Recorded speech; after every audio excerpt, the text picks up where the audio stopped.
Before we even start with this video, you might want to have it in the back of your head that the Legion completely trashes the Ally, and this is why. The Lenovo Legion Go has finally launched, giving the handheld gaming PC market another product to chew on and evaluate. Its closest competitor in terms of target market and price is the Asus ROG Ally. So in this video, we'll give you all the info and insights you would need to decide between the two handhelds.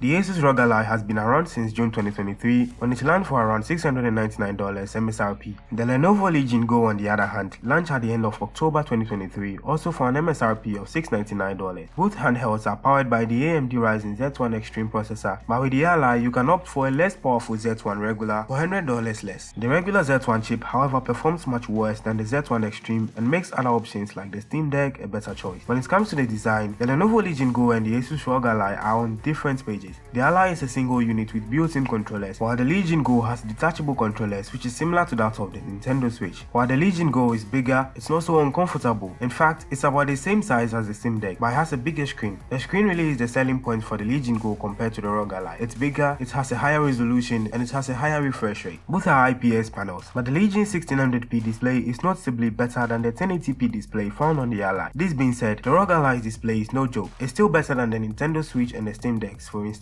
Just that the Legion screen picks the winner for the best display in this comparison. There is a drawback to the Legion though, this being that it weighs substantially more than the Ally, more than most handhelds in fact, and while it's not enormous, the extra couple centimeters in width and height are noticeable when using the device for a longer period. When it comes to the controls, both Lenovo Legion Go and Asus ROG Ally are similar. Both feature an Xbox style layout, A, B, X and Y buttons, a left-sided D-pad, bumper buttons and triggers, and an offset left and right side analog stick. In other words, these handhelds are great if you're used to Xbox controllers, while something like the Steam Deck is great if you're used to PlayStation controllers. That's where the similarities end though. Beyond this, the Legion Go has much more to offer in the controller department. First, its controllers are detachable. This means that if you fancy resting your hands on your lap while you game, you can still rest your console screen on something closer to the eye level after flipping out its kickstand. Unfortunately though, the left and the right stick don't join together like they do with the Switch. Apart from this, probably the biggest advantage to the Legion Go over the ROG Ally is FPS mode. This essentially lets you turn your right hand controller into a bona fide mouse, which is especially useful for aiming in first person shooters. Simply slide it into the plug that comes with the device, turn the underside switch over to FPS mode and the optical sensor turns on. Now you can use it like a vertical mouse and start cracking those headshots. FPS mode, in my opinion, is the most appealing feature of the Legion Go. Note that it's not only great for aiming in FPS games, but it allows for easier browsing and scroll on the desktop too. It even has a scroll wheel on the back. Sure, both ROG Ally and the Legion Go have a touchscreen panel, but throwing the mouse into the mix make it better for the Legion Go. Combine this with a keyboard connected to one of its two USB-C ports or via Bluetooth, and you have a pretty capable little desktop PC. The fact that the Ally's controllers are not detachable means that replacement and repairability becomes affected in the long run. Lenovo also learned from Valve's Steam Deck in a way that the ROG Ally has not. The Legion Go has a touchpad underneath its right analog stick, allowing for easier in-game or desktop mouse cursor movement. So even if you don't have a surface to rest it on in FPS mode, general desktop use should be a lot smoother on the Legion Go than on the Ally. Both the Asus ROG Ally and the Lenovo Legion run on Windows 11. They use the same processor, so desktop experience should be almost identical on both devices. The choice to go for Windows rather than something bespoke like Valve did with SteamOS has pros and cons. If you're a fan of simplicity and is straight out of the box, then Windows 11 on a handheld gaming PC might be a little too fiddly. On the other hand, with a Windows device, you get access to games without having to wait for developers to push out OS support. And of course, you are not restricted to any particular game client or platform, and this could save you a lot of money in the long run, allowing you to pick all your latest game deals with ease. As a side note, one thing to consider also is that it might be a little easier for you to navigate the OS with the Legion Go because of its bigger screen and the option to turn the controller into a mouse. Providing we are talking about the Z1 Extreme version of the Ally rather than the cheaper Z1 regular version, both the Ally and the Go should perform similarly. The Legion Go has faster memory than the ROG Ally, but the RAM capacity is the same for both consoles. In most games, the increased memory speed probably won't generate much extra performance though. We should also note that while the screen is better on the Legion Go, its hardware might not allow you make full use of it in every game. The Ryzen Z1 Extreme is a mobile chip, and its GPU should give comparable performance to a mid-range gaming laptop from maybe around 2019, such as the GTX 1650. In other words, with both devices, you'll probably end up lowering your resolution and in-game settings anyway to maintain a playable frame rate in modern games, making the Legion Go's higher refresh rate and resolution somewhat redundant for at least some modern titles. Given that the Lenovo Legion Go and the Asus ROG Ally both have an MSRP of $699, unless you find it too heavy and unwidely, the clear winner is the Lenovo Legion Go. All the drawbacks of the Legion Go, such as the potential problems with Windows 11 on the touchscreen handheld, battery life, are also problems with the Ally. If you're worried about your hand or wrist fatigue, then the ROG Ally might be a better shout. On the other hand, for this increased size and weight, with the Lenovo Legion Go you are getting slightly better hardware thanks to its faster memory and a much better screen. And while not every game would be able to make perfect use of this high resolution and high refresh rate panel, it's nice to have it even if it's just for browsing the internet or watching movies. For $699, many users might want not just a great gaming handheld PC, but something that can occasionally be used in place of a gaming laptop on the go. Or perhaps when just sitting at a distance from your PC, the Legion Go is much better equipped to handle these diverse cases. For that reason, it comes out on top. The Asus ROG Ally, however, is still a good alternative if you're looking for something that's good for your backpack, as it's smaller and lighter and offers you very similar performance. If you don't mind its lower resolution screen or its static controller issue, then you can pick up the Ally also for relatively the same price tag.